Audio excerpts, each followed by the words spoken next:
as long as the system consistently frames what it is to be a human being, which is always focusing the individual on what they have, then the individual will always concede to the principles that the system puts upon them. By design, the construct kind of normalizes the perception of everything and everybody. And it becomes, as I might say, the default gravitation for those individuals who decide not to generate reality from their own field of creation. So there is a distinct disowning of reality. They say, well, reality is just this big space that we all get put into, and reality is as reality is, and there's nothing we can do about it. And the reason most people choose not to generate their reality is simply because they don't realize that they can. Yeah. Now, all this information is not in the public scope of normal libraries and television and broadcasts and so on. It's not there. For a reason as well, obviously. That's right, yeah. And the slivers of knowledge and wisdom that do filter into the public domain are just far too oblique and fragile for a mainstream culture-saturated mind to take hold of, let alone understand.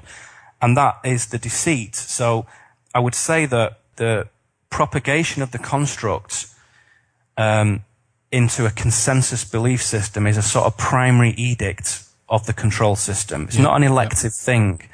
And its parameters are instilled into us from birth. And we call this normality.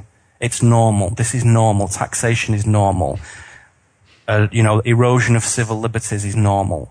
Having diseases is normal. Going to the hospital is normal. Watching television is normal.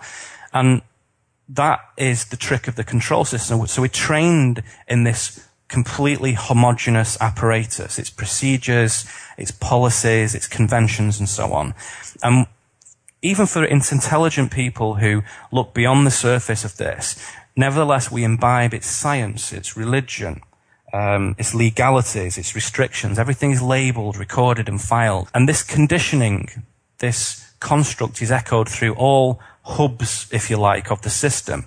So it doesn't only just come through the literature and the media, but it comes from our parents, from our schools and universities, our workplaces, and even the mouths of our friends and family, as we said earlier, and certainly through the media. But it's everywhere. Everywhere we look, this construct stares back at us.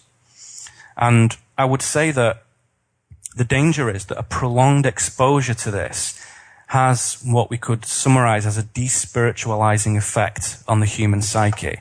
It makes you just into a machine, a biological machine, and it reduces you down to just nuts and bolts. And of course, that is an aspect of us. And when we talk about metaphysical concepts, we always have to acknowledge that we are multidimensional in the sense that, yes, perhaps we do have a metaphysical, higher dimensional spiritual aspect, but we also are an animal. We also are flesh and blood, and we sweat and piss and shit and eat and fuck and all the crude, gross, material level things that all the other animals do. Yeah, we do those things. But when you despiritualize somebody, the play, the creation, and the charm of existence begins to evaporate. And people acknowledge at a deep level in their heart that they're living lives they do not want to live. The families, relationships, jobs, finances become dysfunctional, become untrue. So whether somebody's life is completely off the rails or completely on track, life does not satisfy. It does not satisfy anymore, and perhaps it never did. And the only respite from this sort of perpetual gloom, really, is this fleeting relief that is afforded by distraction and sensual pleasure. And we all know what those things look like. And yes, we all partake in those things from time to time, whether it's just a nice night out, a few beers, TV, a movie, all those things. They're all good things. But when they are offered up as the only respite, as the only reward for living life, something has gone terribly wrong.